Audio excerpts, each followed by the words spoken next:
So, after reviewing the Vauxhall Frontera, I expected that car better than what it was.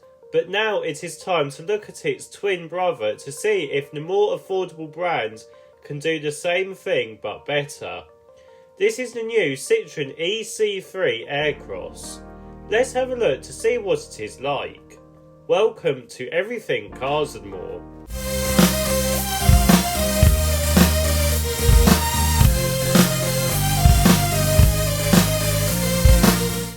So, starting with the design at the front of the new e-C3 Aircross, and it has a much more friendly face than the Frontera.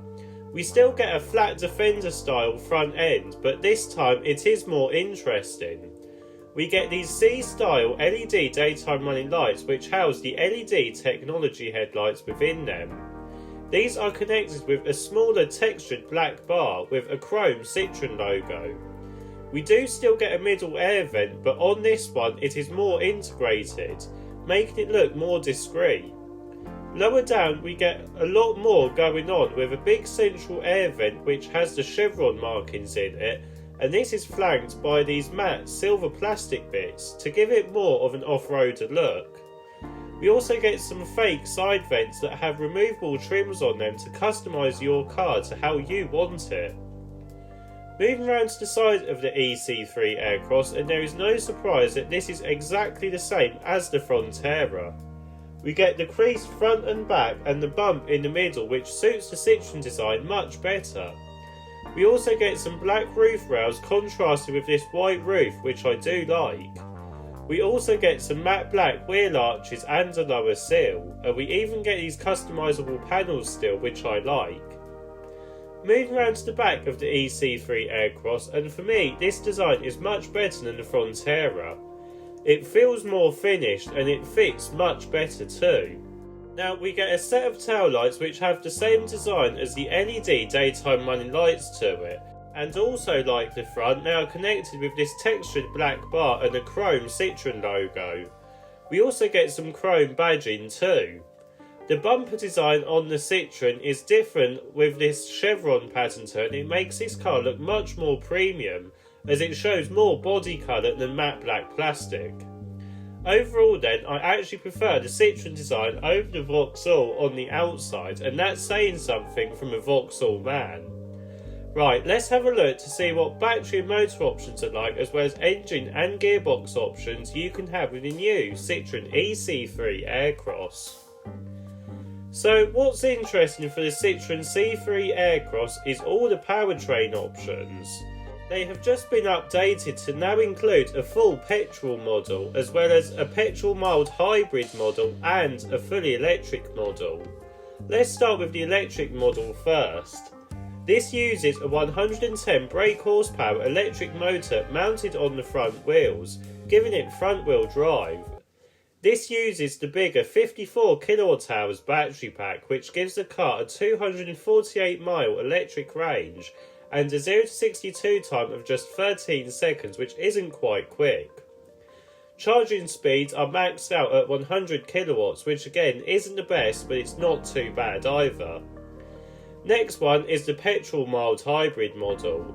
This uses a 1.2 litre turbo petrol engine and an electric motor, which gives this car 143 brake horsepower. This is connected to a 6-speed automatic gearbox powering the front wheels. 0 to 62 time is at 9.1 seconds, which is much quicker than the electric one. Finally, let's have a look at the interesting one. Now, it has only just been introduced at the time of making this script in April. This uses a 1.2 litre turbo petrol unit which makes 99 brake horsepower. This can do 0 to 62 in 12.5 seconds, which isn't too bad, but the best part is that it's the newer chain driven engine, which means you don't no longer have the dreaded wet belt scenario. What is good though is that the power is sent to the front wheels through a 6-speed manual gearbox. Yes, Citroen has introduced a manual gearbox on this car. This brings me to the price, as the manual gearbox has reduced the price down to £21,995. from the original £25,750 for the petrol hybrid model. The electric model doesn't also have a bad price at £25,815. Right, let's hope they introduce this engine on the Vauxhall Frontera, but we will have to wait and see on that one. Let's have a look to see what the interior is like. So, climbing inside the new Citroen e-C3 Aircross, and it is a different take to what the Frontera has, and if I'm honest, I am actually still on the fence as if I like it or not.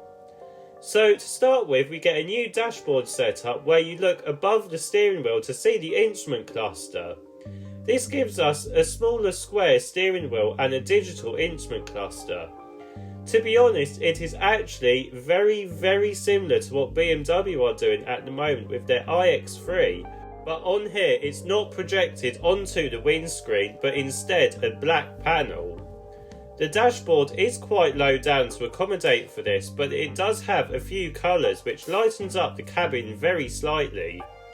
Now, the infotainment system is exactly the same as the one in the Frontera, but strangely it fits more at home in this car because it's a cheaper car. The centre console is exactly the same as the Frontera, even down to the climate control switches, which is no surprise. The seats are different however and have this memory foam material to make journeys just as comfortable, if not more comfortable than the Fronteras. You even get some fake leather which you don't get on the Frontera. Really then, I do prefer this over the Frontera strangely. I just think this unique Peugeot and BMW-like setup may not be for everyone. Right, let's have a look to see what the middle row seats are like, because this is a 7-seater. So, climbing into the middle row of the e-C3 Aircross, and there is no surprise that it feels exactly the same as the Frontera.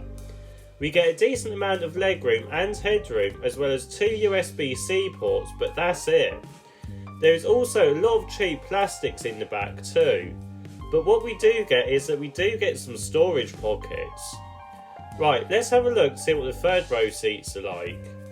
So, climbing into the third row, and what I am going to say is that it's not a full-size 7-seat car like the Peugeot E5008 for example, but it is usable for children and very small adults. You could just about do a long journey in the back, but that would only be for an emergency. There are also no decent rear windows, which means it does feel quite claustrophobic in the back, but again, kids won't care that much. Right, let's have a look to see what boot space is like. So, opening the boot to the e-C3 Aircross, and with all 7 seats in place, you get a very small 40 litres of space. But like I said, with the 7 seats in place, it's not a full-size 7-seater, so you wouldn't expect a good boot space with it in this setup.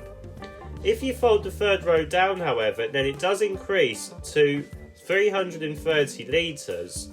Now, this may sound less than the Frontera, but it is actually the same as the Frontera, because the Frontera includes a space under the false floor, which this doesn't have.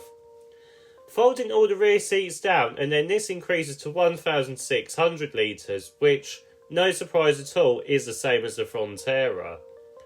So, in summary then, what do I think of the new Citroen e-C3 Aircross 7-seater?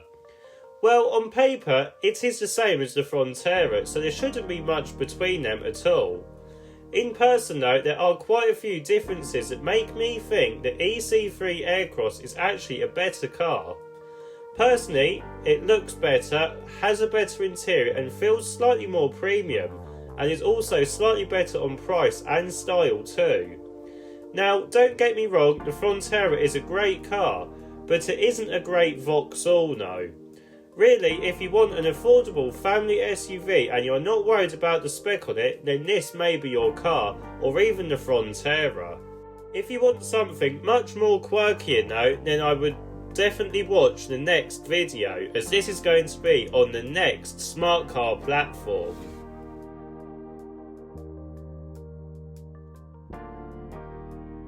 So, what do you think of this car then? Leave a comment below, and whilst you're at it, don't forget to give a like and subscribe to Everything Cars and More. I'll see you in the next video.